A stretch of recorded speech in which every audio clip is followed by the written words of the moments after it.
الله تعالى ونصلي على رسوله الكريم أما بعد قال رسول الله صلى الله عليه وسلم فأنا اللبنة وأنا خاتم النبيين সম্মিলিত খতমে নবুয়ত পরিষদের উদ্যোগে আয়োজিত আজকের এই খতমে নবুয়ত মহাসম্মেলনে উপস্থিত সংগ্রামী সভাপতি, উপস্থিত বিশ্ব উম্মতে মুসলিমার বরেণ্য উলামায়ে কেরাম, সমবেত নবী প্রেমিক তাওহীদি জনতার এই বিশাল বাঁধ ভাঙ্গা জনস্রোত এবং জনসমুদ্র, আমরা বলতে চাই পরিষ্কার ভাষায়, আল্লাহ পাক রব্বুল ইজ্জত নবুয়তের যেই প্রাসাদকে পূর্ণ করেছেন, সেই প্রাসাদের সর্বশেষ সুমহান অংশ এবং তার ঈদ বলে মুহাম্মদ সাল্লাল্লাহু আলাইহি ওয়াসাল্লাম নিজেকে ঘোষণা করেছেন।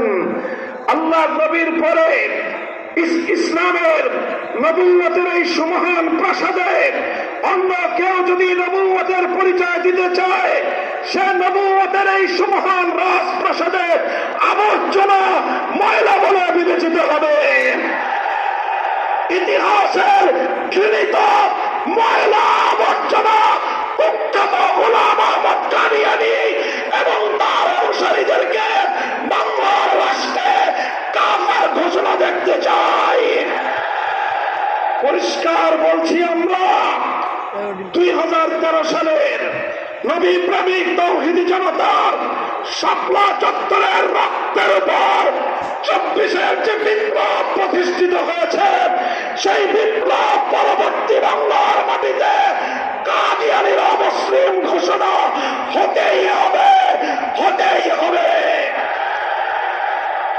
সরকারগুলোকে বলতে চাই, আমাদের পূর্বপুরুষ খতিব ওবায়দুল হক, শাইখুল হাদিস আল্লামা আজিজুল হক, সৈয়দ ফজলুল করিম পীর সাহেব চরমনাই, মুফতি ফজলুল হক আমিনী থেকে আল্লামা আহমদ শফি রহমতুল্লাহ আলাইহি, জুনায়েদ বাবু নগরী, সকলেই কাদিয়ানীদের খতমে নবুয়ত, এই কাদিয়ানীদের অমুসলিম রাষ্ট্রীয় ঘোষণা শুনে যেতে চেয়েছেন, দেখে যেতে চেয়েছেন।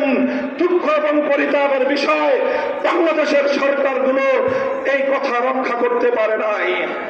আমাদের আমির হেফাজত আল্লামা মহিবুল্লাহ বাবু নগরী হায়াতে আছেন, তার নেতৃত্বে পীর সাহেব মধুপুর যেটা তুলেছেন, এবার কাদিয়ানীদের অমুসলিম ঘোষণা দাবি আদায় করার জন্য যদি প্রয়োজন হয় আবার 5 মের মতো ঢাকা অবরোধ করতে হবে, ঢাকা অবরোধ করতে হবে।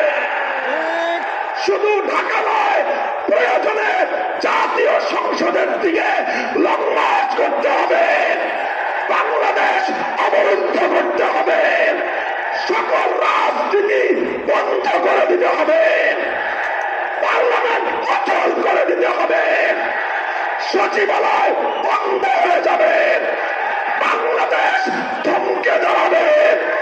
কাদিয়ানীদের অমুসলিম ঘোষণার দাবি আদায় করতে হবে। রক্ত দিতে হলে রক্ত দিতে হবে। জীবন দেওয়ার জন্য, খতমে নবুয়তের দাবি আদায়ের জন্য মাথায় কাফনের কাপড় বেঁধে শহীদ গায়ে যেতে কারা প্রস্তুত, কারা প্রস্তুত? ইনশাআল্লাহ এ দাবি আদায় হবে। আর যদি সরকারগুলো দাবি আদায় করতে ব্যর্থ হয়, আগামী দিনে আমরা পার্লামেন্ট গঠন করব, আমরা ক্ষমতায় যাব, আমরা কাদিয়ানীদেরকে জাতীয় সংসদে আইন পাস করে কাফের ঘোষণা করব, অমুসলিম ঘোষণা করব ইনশাআল্লাহ। নাসরুম মিনাল্লাহি ওয়া ফাতহুন করিম।